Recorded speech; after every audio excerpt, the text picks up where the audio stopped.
E3, the biggest gaming conference in the world, is over, at least for another year.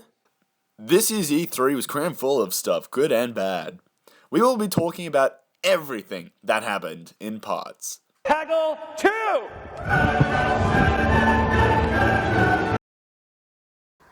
Microsoft is part 1. Boo!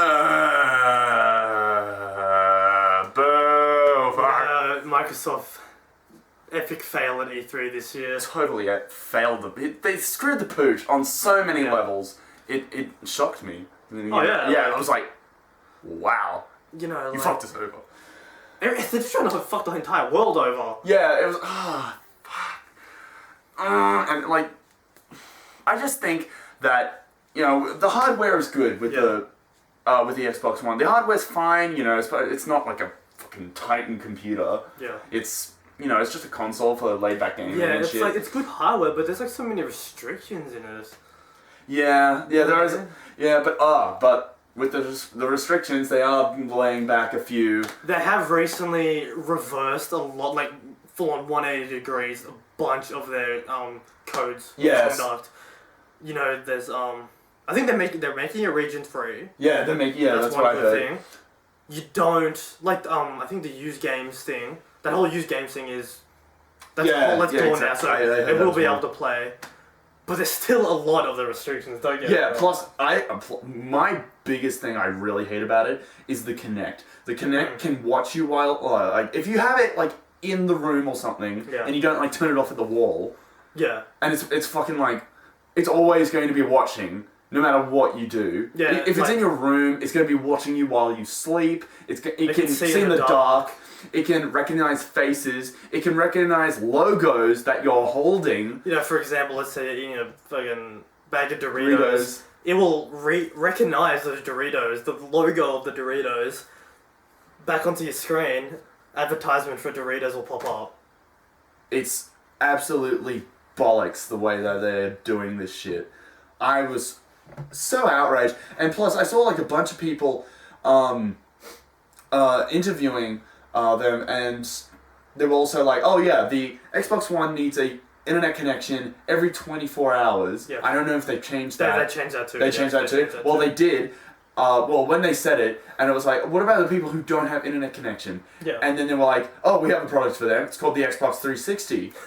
That's why we're bringing out a new model. Yeah, that's... An even slimmer model. Yeah, and I was like, you guys are fucking dicks. So you're saying that all the stuff that you presented can't be displayed for people, I don't know, in rural areas? It's bullshit. Yeah.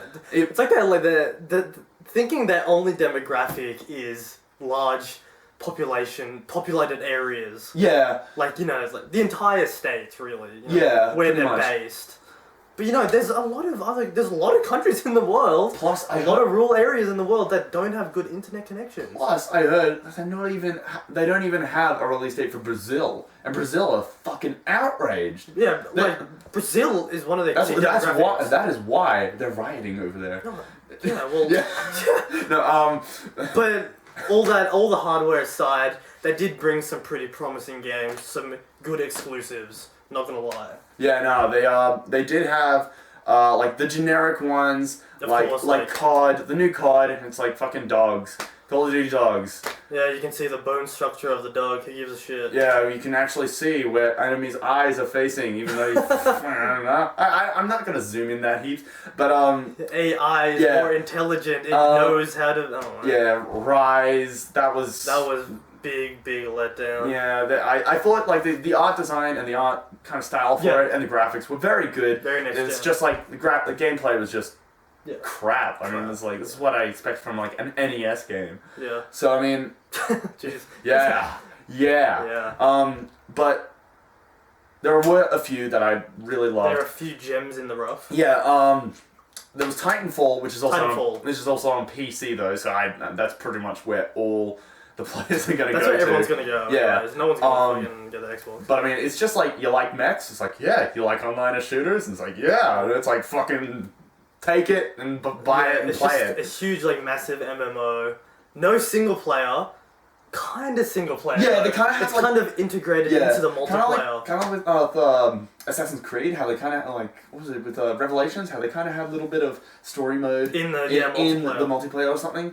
That was cool. They realized like with Assassin's Creed that multiplayer shouldn't just be about killing other players. Yeah, you should. There should be a point to it. Yeah, I mean like there is it used to be just like trying to get a better score and be the best. Yeah, but since every Tom, Dick, and Harry game out now has online, it's just like, well, where do we take this? We need to take it further. We need to like make it more accessible. We need to make it like I don't know, heaps of stuff for the player. Yeah. And I think Titanfall kind of does that.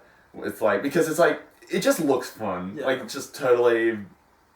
I'm really excited for it. But the one you're excited for is the new Dead Rising. Oh yeah, I've been a big Dead Rising fan ever since the first one. And I've got all of them, 1, 2 off the record, and then I probably won't get 3 though. Yeah. It does look cool though. I'm not gonna lie. It looks really, really fun. I saw that they were kind of going back to their not kind of rootish, but they're kind of going back to their roots with more serious stuff because the first game is quite serious. Yeah, the first game is quite serious. You can do a bunch of like funny stuff. Of course, there are a few offs, and then the second one was the way you play the game is how fun you can make it. You know what I mean? Yeah, and then like the second game was just like. So second game was a lot of fun. Not as serious as the first story, but still a lot of fun. Yeah, I mean like I just think like the second one, it was just like. It's like, Daddy, I need to get better. It's like, don't worry, I'm gonna make you better. It's funny though, because a lot of games now can like kind of ripped off Dead Rising 2's story, because you got like The Walking Dead and Last of Us. You're both protecting this girl. Yeah. Did you ever realize that? Yeah, I kind of realized, but I mean, it's one of those things that's like old as. Yeah, it's on. It's old. It's an old, very story. It was old when Dead Rising 2 came out. Yeah, but Dead Rising 3 looks very dark. Yeah, looks very, very dark. Also, the gameplay that I saw was very impressive. I thought that. Also, you can assemble tools anywhere. Which is good because you don't have to go at a fucking workbench. Yeah, yeah. So because this one's in an action open world city. Yeah. You're not in a mall or a casino or anything like that anymore. Yeah, I like that. So you can go to like suburban areas, go through people's houses, loot their, drive cars. You can actually call in airstrikes. Yeah, I saw that. Yeah, the very. So that was pretty comical. Yeah. But all of that means nothing compared to Remedy's new game, Quantum Break. Now, Quantum Break was quite impressive when we first saw the trailer for it in the previous Microsoft conference. That was before E3, and the ship just going into that bridge. It was beautifully made, and I think like next gen potential all the way. Like this game is like a mix between like a live action TV show and like your standard gaming. Yes. So it's like a variation of Remedy's Alan Wake, but probably a bit more on the TV side.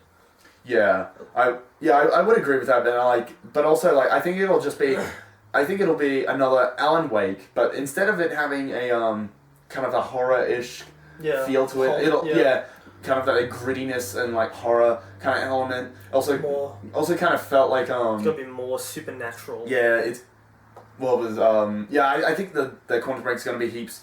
Science fiction-y. Yeah, science fiction-y. And it's just gonna go deep into it just explains every single detail. I think. Yeah, I like what Remedy's doing. Remedy do very good games. They're good. Max Payne and Alan. But that was Microsoft's stuff. We didn't cover on every single thing, but I mean, we just covered on the things that most stood out for us. Yeah, definitely. But this is a part 1 of a 4-part videos. Yeah, videos on. Part 1 that you're watching right now is Microsoft. Part 2 is the legendary, the company that won E3, Sony. And then the next part after that will be Nintendo. And then the 4th part will be an overall look back. Yep, so keep tuning in to our new E3 special for 2013. Pop out.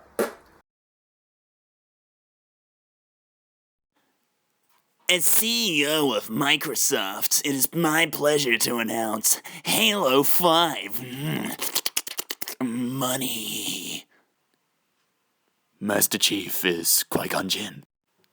Da, da, da, da, da, da, da, da.